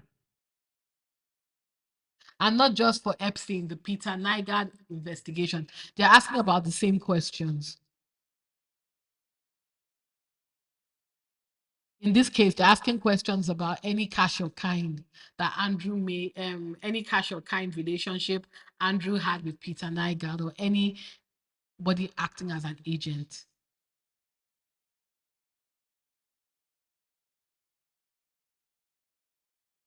Wow.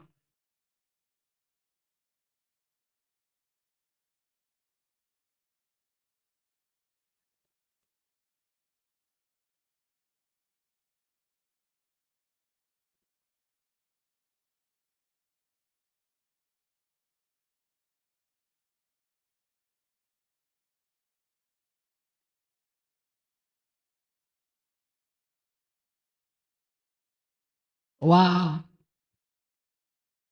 Oh, I love this Mario. Now fall doesn't give a damn.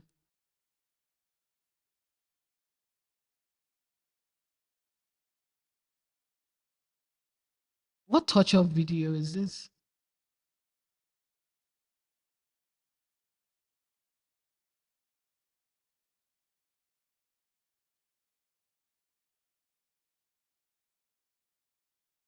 And of course, Prince Andrew, because of course it is, inviting pedo Jeffrey Epstein to Buckingham Palace, promising him lots of privacy. This is from the Duke. I am just, BP Buckingham Palace, please. I believe this is Epstein. I am just departing Scotland. Should be down by 6 p.m. I'll ring you when I get down if you can give me a number to ring. Alternatively, we could have dinner at Buckingham Palace and lots of privacy. Was Andrew also shagging Epstein? Wouldn't surprise me, actually. Already in London, what time would you like me? And we will also need or have private time. I wonder who that redacted is. Probably some underage girl as well.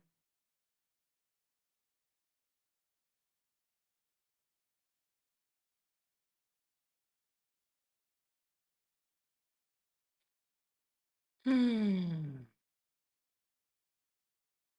The wider implications of these guys is they may have trafficked young women, any women, to Buckingham Palace.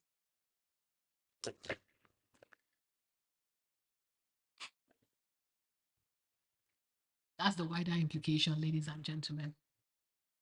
These are the people that were supposed to be supporting. Hmm?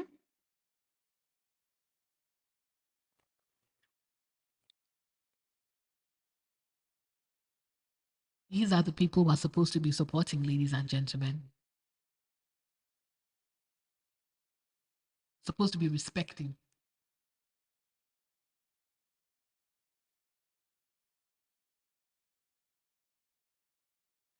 We'll never know the extent of the crimes that Prince Andrew committed. We'll never know. And I think that's the part that will always annoy me. If he had any type of decency in him, he would look, I'm older, I could die soon. Maybe I want to do right by the people that I hurt.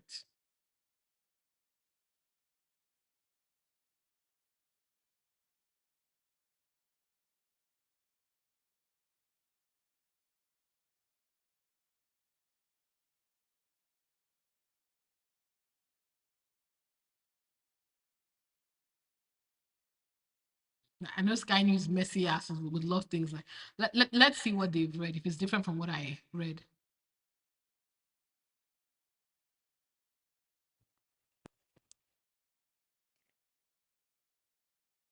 And that's there for a reason. I can read you a few email exchanges, Barbara, between the pair. Let's have a look at this one to begin with. This is from August 2010.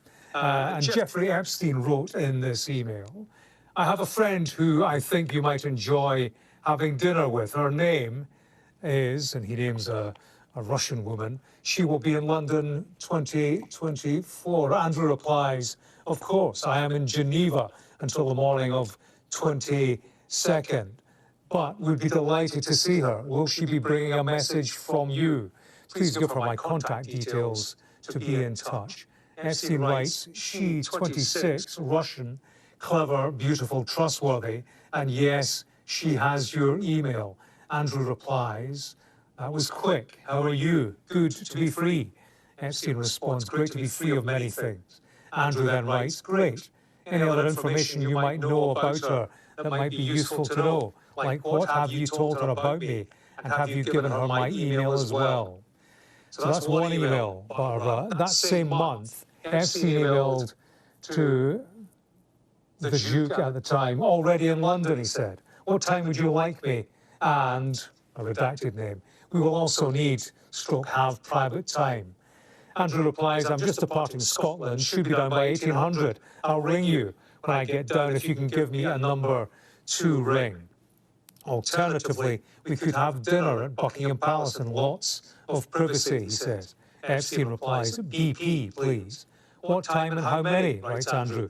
Epstein replies, I want private time with you. However, I am here with, redacted name, should I bring them all so as to add some life? And Andrew writes, yes, plenty of space here for chat. Bring them. Jeffrey Epstein, he clearly had easy access to Buckingham Palace. Take a third email exchange I'll read you from the following month. Epstein wrote, see you tomorrow night for dinner. Andrew replied, great, where do you want to go? Private at BP or out in a private room or in a restaurant? Do you want company? And if so, have you got any in mind? Separately, in a separate email, Epstein wrote to Andrew, G is here with me. That could be Ghislaine Maxwell. I'm meeting with Eduardo at Cipriani at 1:30. What are you doing? Andrew replied, sadly can't. Have a lunch with Saudi Prince and then out to secret intelligence firm. Free from 1800 before G comes to me at 1700. Epstein wrote, should I come there at 4 or where? Andrew told him, delighted for you to come here to BP. Come with whomever, and I'll be here free from 1600-ish to 2000. There's also other paperwork talks about Andrew, a facial for the former Duke, an email from a woman to Epstein talking about a time that could be arranged, and separately an email from Andrew to Epstein saying, call me, please. Clearly they had a fairly close association, and these contacts. You see? Are you seeing that, ladies and gentlemen? These are the people that are supposed to be better than us. Hmm? These are the people that our tax money is supposed to be protecting, by the way. Many of us do not make the money in a year. These people will blow in one weekend. Hmm? And one thing people always forget is Andrew, and I love that the emails called it out. Andrew wasn't just a wandering buffoon. Andrew was an attaché. Attaché is basically like a trade, what do you call it? A government will have those types of what you call attaches. These are people who work with foreign governments to build relationships with other people. It could be anything from a sheik in Saudi Arabia or an oligarch from Russia. They are there by the very nature of their network or access. Their benefit is who they know. So by Andrew being a son of the king, thank you, Fresh Face. Thank you, Jerry. A liaison, right? It's not the type of job, unfortunately, anybody can get, right? Because when you are supposed to, it's like you're trying to butter up the sheik of Dubai. You're not going to send me in. Who am I? But if you send a member of the royal family, oh, that might get his attention. So that's what Andrew was doing by the very nature of his relationship with the royal family and his endorsement of the British government. He was able to get into rooms and negotiate deals. And I will say, let me bring this to Harry. This is kind of what I believe they want Harry to do without the abuse of power and the child abuse allegations. This type of job is actually a big responsibility because you can literally not put a foot wrong. They bring you in because your ability to you have a certain type of, I was, should I say, charm. It's not just being a liaison and having that type of, name recognition, but by having you at a seat at that table, you could help them. Like for example, if you're if they are if the UK government is always looking for foreign investment. Oh, we want to build a new bridge, but we need money. Come and invest in us. Come and help us do it. And in kind, we will give you this access, that access, this thing, that thing. This is how these people build relationships, right? Now, because you are the one going out looking for that favor, you need to bring in your best. You need to wine and dine them, flatter them. It's that type of a thing, like Fresh Face kindly said, you are a liaison. And Andrew, from what I've heard, he was quite good at that job. He built a lot of relationships. That's partly why I personally believe they won't touch him, because they don't want to, how do I say this now? If they touch him, because this type of thing, let's keep it 500%. Not every deal that you're going to bring in is legal. Not every deal you're going to bring in, they want the British taxpayer to know about. That's why you're there, right? And there's also national security concerns. So they're probably thinking, shit, exactly, Lorna. You have a certain, so I also think it can be quite a dangerous job actually, because you are hearing about deals you are hearing about $1 billion deals, £1 billion deals. You are engaging with you could be engaging with dangerous economies actually, dangerous people from certain economies. Don't forget, Harry is the one that they are sending to Ukraine, not just for the Invictus, because he is, as a liaison or even an attaché of the UK government, maintaining that relationship with Ukraine via the Invictus Games. It's the same thing as Harry going to Nigeria with the Invictus Games. They are using the Invictus Games as a way to mold relationships. It's brilliant. And that's why they need Harry. Let's keep it 200%. Because these types of things are done in good faith, if you know what I mean.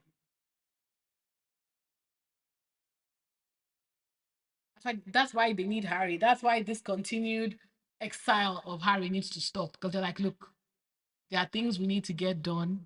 We need people from the royal family to do it. William doesn't have the charm,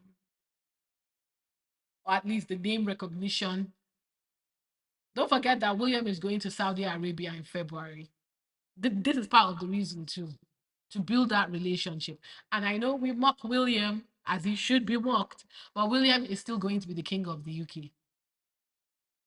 So he needs to start building these relationships with these people because they will need him for things like that. And that's kind of what Andrew was doing before he abused he completely. And this is the thing, and this is the thing that baffles me about the so-called top 1%, people that are apparently better than us. You have all these things for free, all this access, all this importance, all this opportunity. You couldn't find anything better to do.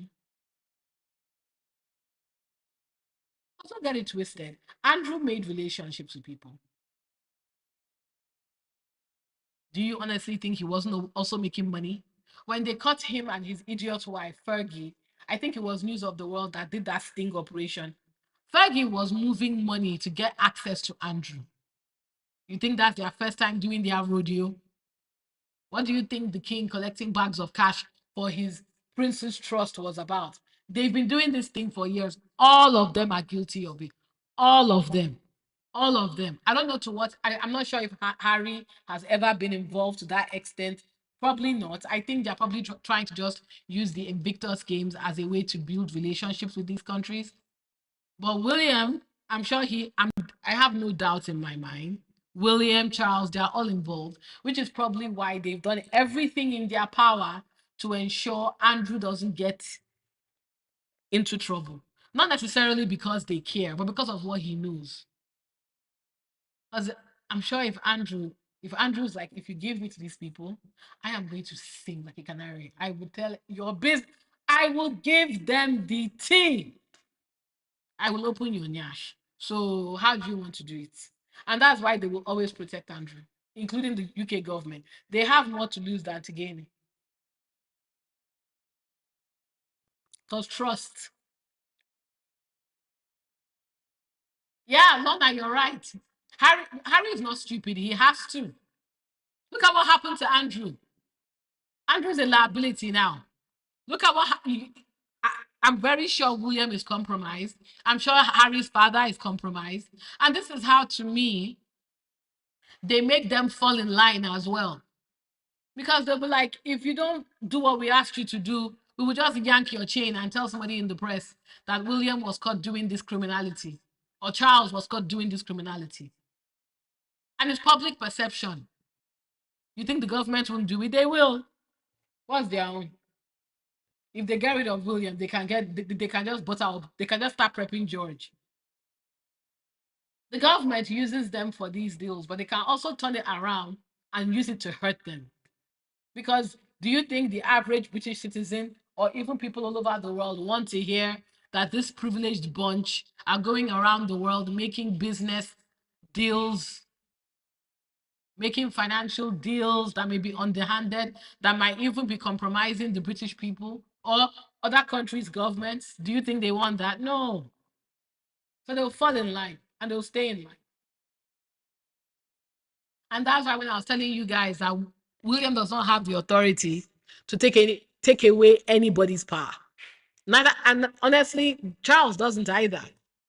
Andrew had to give it up. And I think Andrew only gave it up because they put a lot of pressure on him to do it. The government probably said this thing has to go away. Sorry, Andrew, we've tried. You need to hand it up. There's too much against you. William does not have the authority to ask them to strip Harry of any. I keep telling you guys. I don't think anybody in that family has. They have soft power to an extent, yes, but I also believe that the UK government has a way of keeping them in line as well. So yeah, always read between the lines.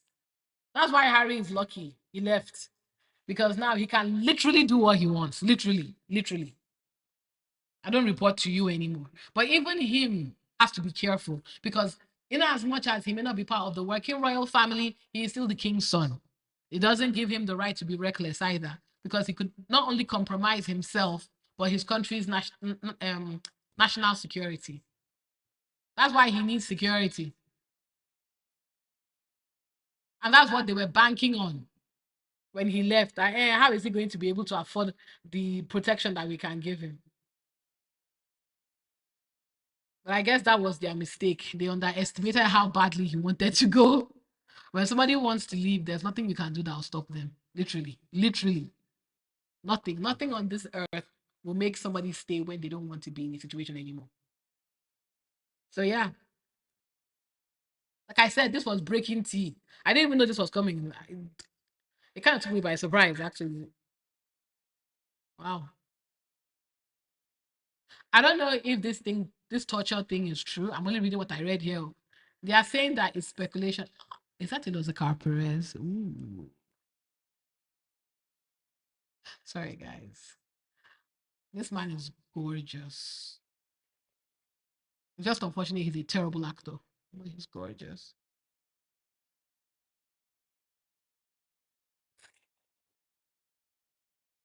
This Epstein tea is so interesting.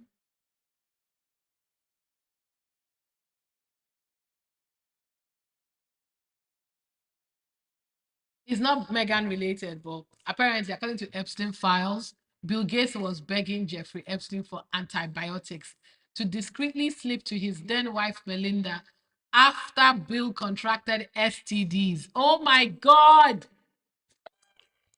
That's nasty. Jesus Christ. No, that should bust his ass. Can you imagine? Trump is accused of raping a 13-year-old. Okay.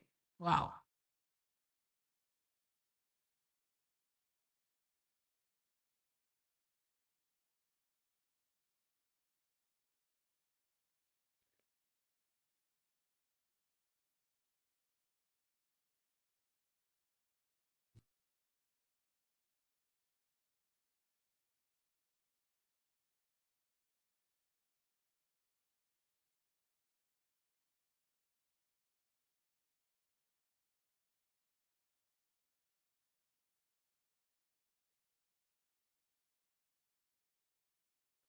Wow.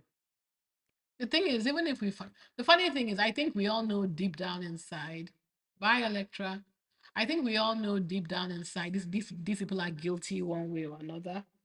We all know they are guilty of something, right?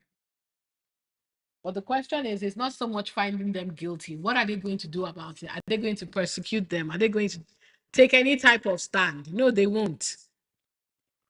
So while we know it, what are you doing about it to give these people justice? Nothing. And that's the frustrating part of this whole process. Yeah. Thanks for the advice about I used the toner before I used the moisturizer. I decided to use some of the moisturizer. I took your advice. See, I listened. So I'm going to test out like I said, I'm testing out the Nubosin. Apparently, there's a face wash. I got the Skin 1004 travel pack. It comes with a face wash, which I've used. So let me test it over the next few days. I really like the toner, though. I feel it gives me that glass skin effect. Well, yeah, let's see how it goes, ladies and gentlemen. And yeah,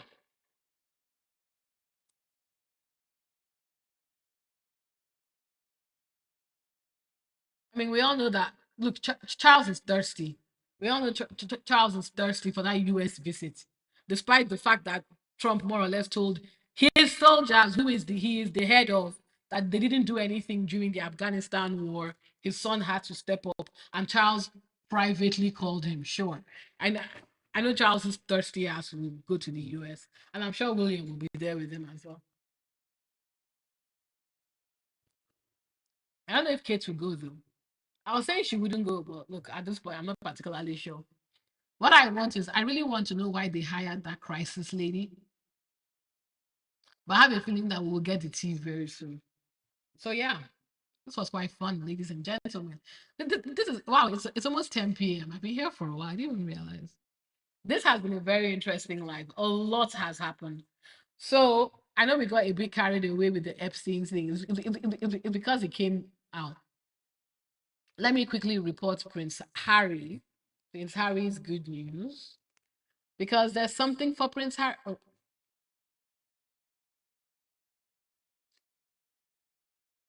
unless they are going to actually persecute Trump, they should stop putting all these things on my timeline. If you're not going to persecute him, if he is above the law, stop wasting my time, I beg. It's not just clickbait, it's giving these ladies justice for what they experience. If you're not going to do it, then I'm not interested. I don't know what's going on with the speed of this laptop today. I don't know what's going on. I wanted to talk about Prince Harry's good news. It came out recently. I'm like, ooh, I'm so excited.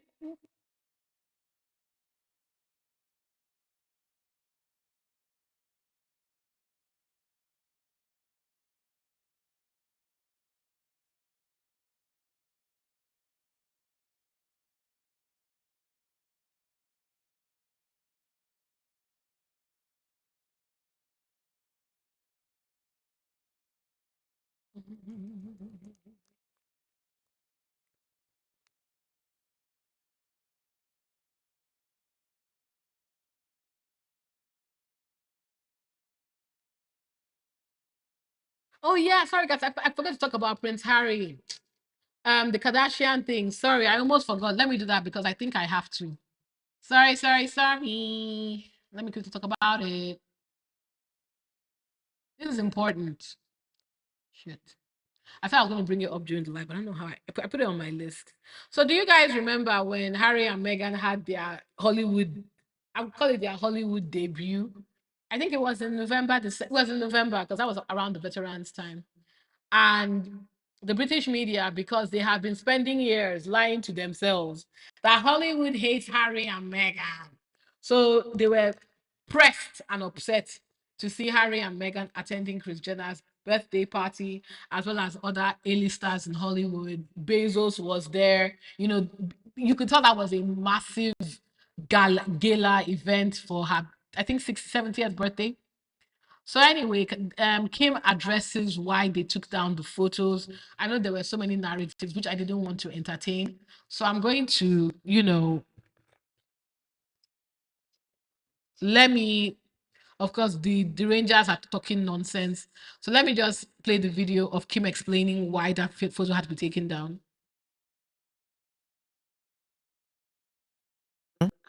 Meghan Markle. Oh, the photo Photo gate from Mom's 70th. It was really innocent, which is so crazy. Mom and Meghan have been friends for some years now, and they have a really sweet relationship. We took a photo, and then I think we were all going through them. We're all, communicating about like what we're going to post. We're never ones to post without permission. We are like, it's not who we are. We're very respectful. Yeah, like we have the craziest, funnest photos from that night, but we were posting just like fun photos, and so Dignified photos. we were totally, we were told that it was totally cool to post, and then after it was posted, I think they realized it was Remembrance Day, and they didn't want to be seen at a party, even though it's already up. Mm-hmm. And then taken down. And then I think they realized, like, oh, this was so silly. And they did Baby to Baby right before. Well, they it's did like a red charity carpet. event. So, like, that was fine, but maybe not partying and dancing on the dance floor and whatever. So we took them down Because to we're respectful. See, that was it. And I think that's kind of what we said, guys. Isn't that what we said? We said that, guys. We did say that those photos were most likely taken down because of Remembrance Day. But the British media made it seem like, the Kardashians are monsters, as if um, King Charles is not cavorting with pedophiles and sheiks who kill people. Ridiculous. But yeah, the one thing that I got out of it was them saying that Meghan and Kris Jenner have been friends for years. Again, subverting all these lies and narratives in the British media.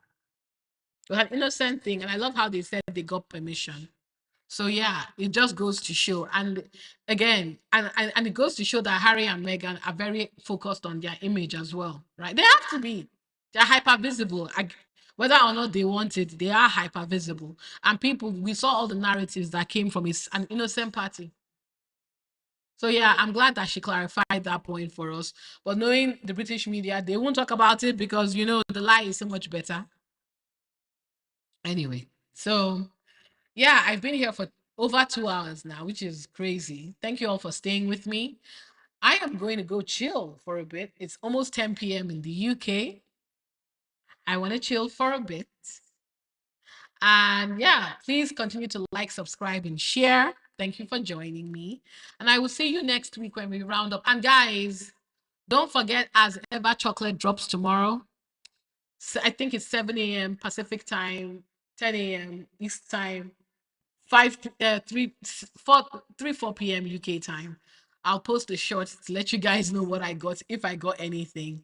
And I'll catch y'all later. Bye.